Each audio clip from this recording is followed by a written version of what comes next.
पण हे राजकीय आरोप प्रत्यारोप सातत्यानं होत राहतील, पण सगळ्यात जास्त महत्त्वाचं सर्वसामान्य माणसासाठी काय आहे तर त्याचे प्रश्न सुटणं, त्याच्या समस्यांचं निराकरण होणं. हीच गोष्ट राज्यातल्या शेतकऱ्यांच्या बाबतीत सुद्धा. परंतु राज्यातल्या शेतकऱ्याचं कंबरडं अक्षरशः मोडलं 2 महिन्यांपूर्वी महाराष्ट्रात झालेल्या अतिवृष्टीमुळे. पण तरी सुद्धा अशा परिस्थितीतही सरकार शेतकऱ्यांच्या बाबतीत उदासीन आहे का हा प्रश्न उपस्थित झाला.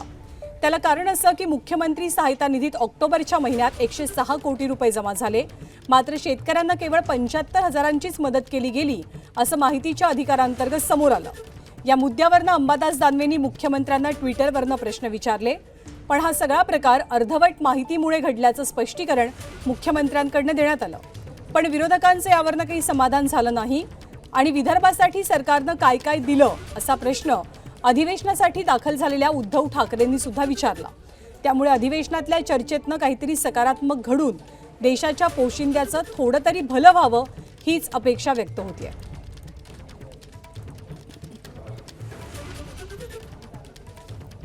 तर अंबादास दानवेंनी मुख्यमंत्री सहायता निधी संदर्भात एक ट्विट केलेलं होतं आणि काही मुद्दे मांडण्याचा प्रयत्न केला, पण त्यावर मुख्यमंत्री कार्यालयाकडनं काय स्पष्टीकरण देण्यात आलं ते सुद्धा आपण पाहूया. मुख्यमंत्री सहायता निधीवरनं सीएमओचं स्पष्टीकरण असं आहे की केवळ ऑक्टोबर महिन्यातली आकडेवारी देऊन गैरसमज केले जाऊ नयेत. चुकीची माहिती का देण्यात आली याची चौकशी सुरू आहे. ऑक्टोबर, नोव्हेंबर आणि डिसेंबरमध्ये शेतकऱ्यांना 61,51,00,000ची मदत दिली गेल्याचं सीएमओचं म्हणणं आहे. निधीतनं दैनंदिन खर्च केला जातो, त्यामुळे एका महिन्याच्या माहितीवरती निष्कर्ष काढणं हे चुकीचं असल्याचं मत व्यक्त करण्यात आलंय. आणि आतापर्यंत विशेष पॅकेजमधनं 14,000 कोटींपेक्षा जास्त मदत शेतकऱ्यांच्या खात्यात जमा झाल्याची माहिती मुख्यमंत्र्यांच्या कार्यालयाकडनं देण्यात आली आहे. पण मुख्यमंत्र्यांच्या कार्यालयाकडनं शेतकऱ्यांच्या निधीबाबत हे स्पष्टीकरण दिलं गेलेलं असताना सुद्धा अंबादास दानवे ज्यांनी या संदर्भातले आरोप केले त्यांचं काही समाधान झालेल्याचं चित्र दिसलं नाही. अंबादास दानवेंनी या स्पष्टीकरणानंतर काय म्हटलंय ते सुद्धा पाहूया. सहाय्यता निधीला शेकडो नव्हे हजारो लोक, कोणी रुपया, कोणी 1,000 रुपये, कोणी लाख रुपये, कोणी कोटी रुपये, लहान मुलांचा खाऊ असेल, कामगारांचा एखाद्या दिवसाचा पगार असेल, मोठ्या मोठ्या उद्योजकांनी त्यांचा CSR असेल, असं अब्जावधी रुपये मुख्यमंत्री सहाय्यता निधीला पाठवलेले आहेत. माहितीच्या अधिकारातून आमच्या एका मित्राने माहिती घेतली, त्याच्यात आलं 75,000 रुपये आता पण खर्च आहे. ठीक आहे, आता मुख्यमंत्री कार्यालयाने त्याचं डिटेल्स पाठवलेलं आहे, त्याचं मी स्वागत करतो. परंतु तुमच्याच कार्यालयातून अशा पद्धतीनं कारभार चालतो. मला वाटतं तुम्ही काय कारवाईची अपेक्षा मी निश्चित आपल्याकडून करतो, परंतु हा निधी शेतकऱ्यांना मोठ्या प्रमाणात खर्च होण्याची आवश्यकता आहे. आणि या सगळ्या संदर्भात राज्यातल्या मंत्र्यांनी सुद्धा अंबादास दानवे यांच्या आरोपांना प्रत्युत्तर दिलंय. आपण पाहूया.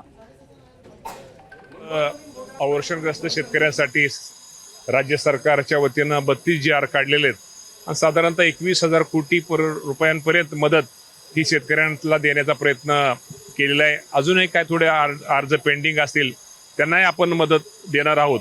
शेतकऱ्यांचं 30 जून हे वर्षाखेर असतं सोसायटीचं, त्याच्या अगोदर 30 जून पूर्वी ह्या माझ्या शेतकऱ्याला कर्जमाफी देऊन निश्चित प्रकारे राज्य सरकार हा दिलासा देण्याचा प्रयत्न करेल. या बाबतीतली अधिकृत माहिती आपल्याला माननीय मुख्यमंत्री कार्यालयाकडूनच दिली जाईल, कारण या संपूर्ण मुख्यमंत्री रिलीफ फंड याचं नियंत्रण हे स्वतः माननीय मुख्यमंत्री महोदय करत असतात आणि माननीय मुख्यमंत्री महोदयांचं कार्यालय करत असतं.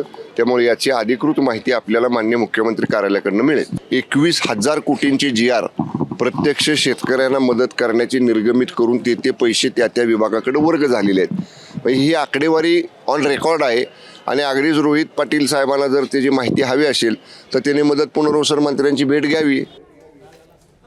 आणि हिवाळी अधिवेशनामधला हा सगळा वाद शेतकऱ्यांच्या मदतीच्या निधीपुरताच मर्यादित राहिला नाही, तर शेतकऱ्यांच्या विविध प्रश्नांसंदर्भात जेव्हा भास्कर जाधवांनी सभागृहामध्ये आवाज उठवला त्यावेळेला दुग्धमंत्री, कृषी मंत्री, महसूल मंत्री नेमके कुठे आहेत असा सवालही त्यांनी उपस्थित केला. कारण ज्या वेळेला अतिवृष्टीग्रस्तांवरती चर्चा सुरू होती तेव्हा हे सगळे मंत्री उपस्थित नव्हते.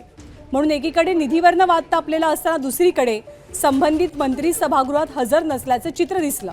त्यामुळे शेतकऱ्यांप्रती सरकारची अनास्था पुन्हा एकदा दिसून आल्याचा आरोप विरोधक करू लागले.